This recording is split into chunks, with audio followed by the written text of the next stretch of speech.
Hello friends, take बनिया knowledge bank YouTube channel में मैं प्रशांत नानकर आपका फिर से स्वागत करता हूं। दोस्तों, पीछे के 3 जो एपिसोड हमारे हुए हैं वो आपने देखे होंगे। तो उसमें से जो हमें कुछ सूचनाएं आई हैं, कुछ रिमार्क्स आए हैं कि आप लोगों को कुछ थ्योरी भी समझने की इच्छा है, तो उस एंगल से आज का ये एपिसोड थोड़ा सा हम थ्योरी की तरफ हम लेके जा रहे हैं। दोस्तों, हमें ये मालूम होना चाहिए कि हमारे घर में जो वोल्टेज आता है वो एसी वोल्टेज रहता है और उसका जो नॉर्मली वोल्टेज लेवल रहता है ये 230 वोल्ट एसी रहता है इंडिया में। तो ये 230 वोल्ट एसी आता कहाँ से है? तो उसकी शुरुआत हमें करनी है। जो इलेक्ट्रिसिटी ट्रैवल होता है उसका जनरेशन होता है जनरेटिंग स्टेशंस में, ये नॉर्मली 11 केवी पे होता है। उसके आगे इसका ट्रांसमिशन होता है।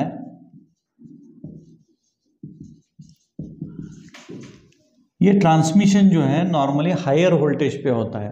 वो हायर वोल्टेज पे क्यों होता है, उसके कई रीज़न है। जो बेसिक मेन रीज़न है, इंफ्रास्ट्रक्चरल कॉस्ट कम लगती है। जितना आप वोल्टेज बढ़ाएंगे उतना जो कंडक्टर साइज जो है वो कम लगती है, तो और जो लॉसेस भी कम होते हैं। इसलिए ये ट्रांसमिशन नॉर्मली जो है ये 132 केवी या हायर वोल्टेज लेवल पे होता है। उसके बाद में इसका जो यूटिलिटीज़ के जो पावर सबस्टेशंस रहते हैं, यहाँ पे इसे स्टेप डाउन किया जाता है। सबस्टेशंस में इसे स्टेप डाउन किया जाता है 132 से लेके 33 केवी में, और फिर 33 केवी से 11 केवी में।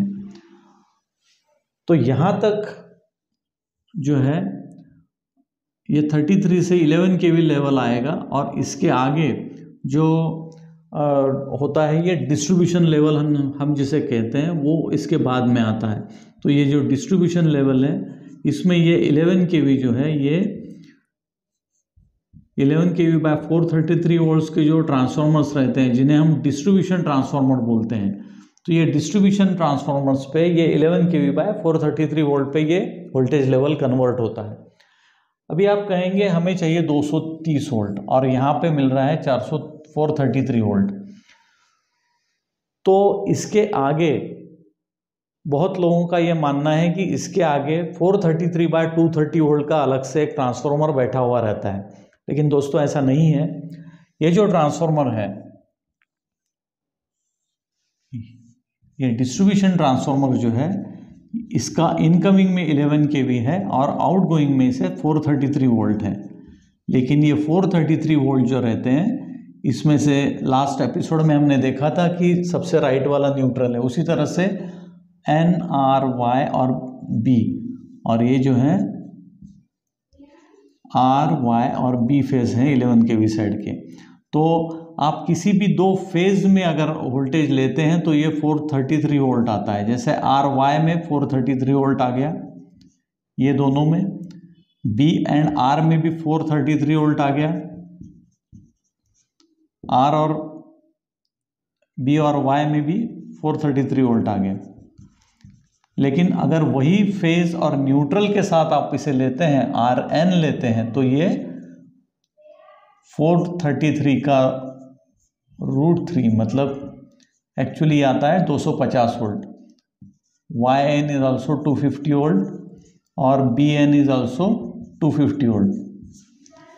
RN, YN और BN, तो ये जो है इसका हम बोलते हैं इसे 230 वोल्ट हमें घर पे मिलता है। तो एक्चुअली उसका जो वोल्टेज रहता है लेवल, वो 250 वोल्ट का रहता है।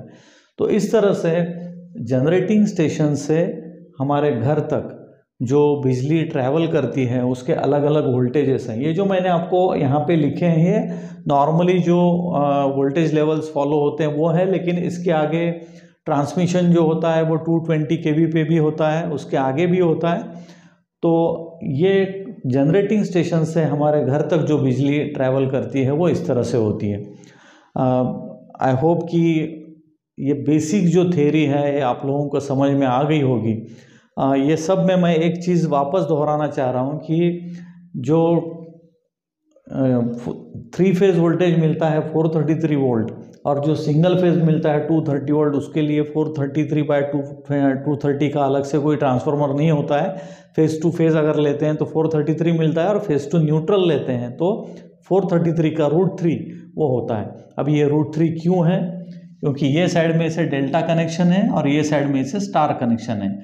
इसके बारे में हम एक अलग वीडियो बनाएंगे जिसमें हम समझाएंगे आपको कि ये डेल्टा स्टार कनेक्शंस क्या होते हैं और उसके क्या एडवांटेजेस और डिसएडवांटेजेस हैं।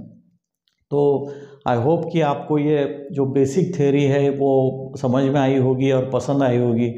ऐसे ही वीडियो हम आपके लिए और लेके आने वाले हैं। तब तक के लिए मैं प्रशांत नानकर आपसे विदा लेता हूँ। धन्यवाद।